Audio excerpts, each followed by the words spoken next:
بسم اللہ الرحمن الرحیم۔ حضرات السلام علیکم۔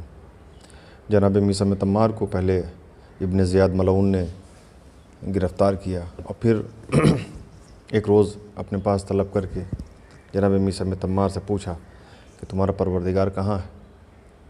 جناب میثم تمار نے کہا میرا پروردگار ظالموں کی گھات میں ہے اور تم بھی انہی ظالموں میں سے ایک ہو۔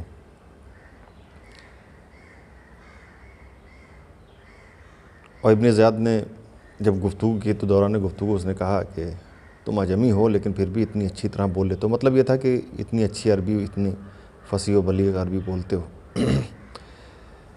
اور میں نے سنا ہے کہ یہ ابن زیاد کہتا ہے کہ میں نے سنا ہے کہ تم علی ابن ابی طالب کے قریب بڑی خصوصیت رکھتے تھے، وہ تمہیں بڑا قریب رکھتے تھے۔ تو جناب میثم تمار نے کہا ہاں، میرا مولا مجھے بہت قریب رکھتا تھا، بہت میں بڑا قریب تھا اپنے مولا کے۔ اب ابن زیاد نے وہی بات جو پہلے بیان کی جا چکی ہے کہ ابن زیاد ملعون نے کہا کہ تمہیں علی ابن ابی طالب سے اظہار بیزاری کرنا پڑے گی اور ان کی برائیاں بیان کرو، ورنہ میں تمہارے ہاتھ پیر کاٹ کر تمہیں سولی دے دوں گا۔ جناب میثم تمار، جیسا کہ پہلے عرض کیا جا چکا ہے کہ جناب میثم تمار نے صاف انکار کر دیا، اور یہ کوئی نئی بات نہیں تھی میثم تمار کے لیے، کیونکہ مولا کائنات ان کو پہلے ہی بتا چکے تھے کہ میرے بعد تمہارے ساتھ ایسا ہوگا۔ ان سب چیزوں کے لیے جناب میثم تمار پہلے سے تیار تھے، الغرض انہوں نے منع کر دیا۔ اب یہ دوران گفتگو ابن زیاد ملعون جناب میثم تمار سے پوچھتا ہے کہ تمہارے مولا نے میرے متعلق کیا کہا تھا تم سے کہ میں تمہارے ساتھ کون سا سلوک کروں گا؟ تو جناب میثم تمار نے کہا کہ میرے آقا نے بتایا ہے کہ 9 دوسرے لوگوں کے ساتھ، یعنی دوسرے 9 اور لوگ ہوں گے، تم مجھے بھی سولی دو گے، یعنی کل 10 لوگ ہوں گے کہ جن کو سولی دی جائے گی، میرے سوا 9 لوگ اور ہوں گے، اور جس لکڑی پر مجھے سولی دی جائے گی وہ سب سے چھوٹی ہوگی۔ ابن زیاد ملعون نے کہا کہ میں اس کا الٹا کر کے رہوں گا، یعنی جو باتیں میثم تمار نے بیان کی ہیں کہ میرے مولا نے مجھ سے ایسا بیان کیا ہے کہ تمہارے ساتھ یہ ہوگا، تو ابن زیاد ملعون کہتا ہے کہ میں ان سب چیزوں کا بالکل الٹا کروں گا، اس کا برعکس کروں گا۔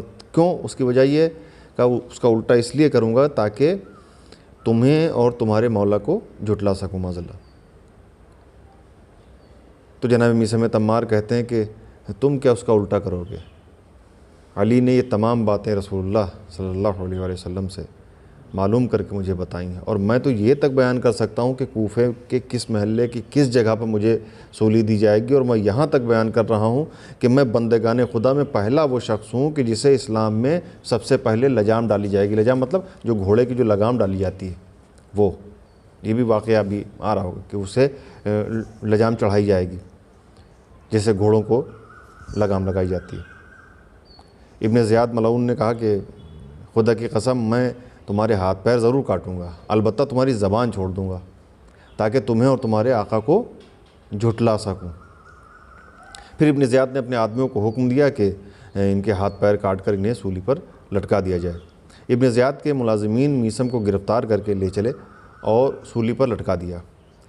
اب جناب میثم تمار جب سولی پر لٹکا دیے گئے تو بآواز بلند پکار کے کہنے لگے کہ لوگوں جسے علی ابن ابی طالب علیہ السلام کی مخفی علوم اور رموز اور اسرار سننا ہو وہ مجھ سے آ کر سن لے، قبل اس کے کہ میں مارا جاؤں۔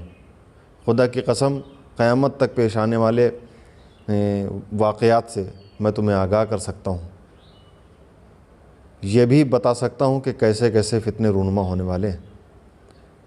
میثم تمار سولی پر سے اہل بیت کے فضائل بیان کرنا شروع کر دیتے ہیں، اور اہل بیت کے مناقب جو شیوہ تھا جناب میثم تمار کا، وہ مسلسل بیان کرتے ہیں کہ جب یہ دیکھا لوگوں نے کہ میثم تمار سولی پر چڑھے ہوئے اہل بیت کے فضائل بیان کر رہے ہیں، تو لوگ دوڑتے ہوئے ابن زیاد کے پاس گئے، اور ابن زیاد کے پاس جا کر کہتے ہیں کہ اس غلام نے تمہیں رسوا کر دیا۔